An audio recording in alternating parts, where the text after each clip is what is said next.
And Deeptika Laurent joins me now in the studio for a look at the papers. Hello, Deepti. We're going to start with Zimbabwe because there's a historic election underway there. That's right. Zimbabwe decides. That's a headline from this local paper there, The Chronicle. That's what they're saying of these historic polls in which Robert Mugabe, for the first time in nearly 4 decades, will not be a part of.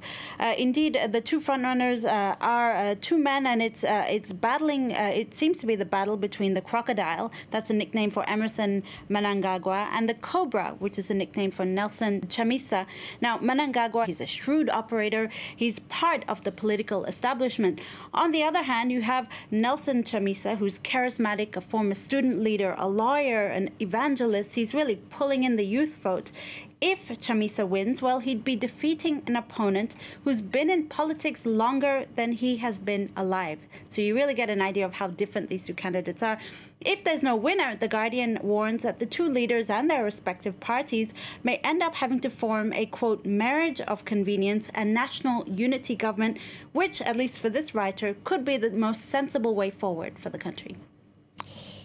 Now, the British daily The Times published an expose yesterday, Sunday, revealing that Qatar's 2022 World Cup bid was enabled by a covert operation by the country's top football official. That's right. The Sunday Times released what they call the FIFA files, a cache of millions of documents showing essentially that Qatar paid a PR firm and former CIA agents to push out fake propaganda about its rivals, the main rivals being Australia and the US, aiming to give the impression that there was no groundswell support for respective World Cups in those countries. Now the Times reveals today that the man at the center of arranging this corruption was Michael Holtzman. He's the president of a PR firm called BLG Consultancy based in New York.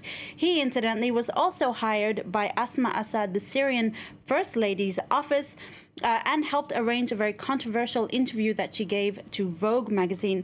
These new revelations, coupled with the controversy over the treatment of workers in Qatar, have prompted calls by some for the country to be stripped of its hosting rights. Now, the shooting death of a polar bear on a German cruise liner is causing outrage. Well, it's a really sad story, Claire, and this picture here, as you'll see, really says it all. A polar bear that's already seriously endangered by climate change was shot dead because he was doing essentially what's in its nature, self-defense. The Hamburg cruise ship was in the Norwegian islands when some guards went ashore to set up a polar bear observatory point. One of the guards got injured by the bear. They fired warning shots and then fired the fatal shot, killing the polar bear. Now, it sparked a lot of anger over the necessity of killing this animal and really brought into question the purpose of these often expensive Arctic cruises that seem to be doing more harm than good.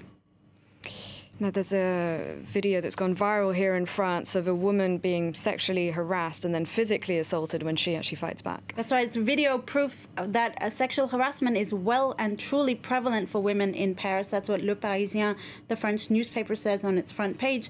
In this video, a woman called Marie is walking past a terrace in central Paris in the afternoon or early evening when she's sexually harassed. She then responds back, and in Le Parisien, she tells him that the word she said was, "Shut your mouth."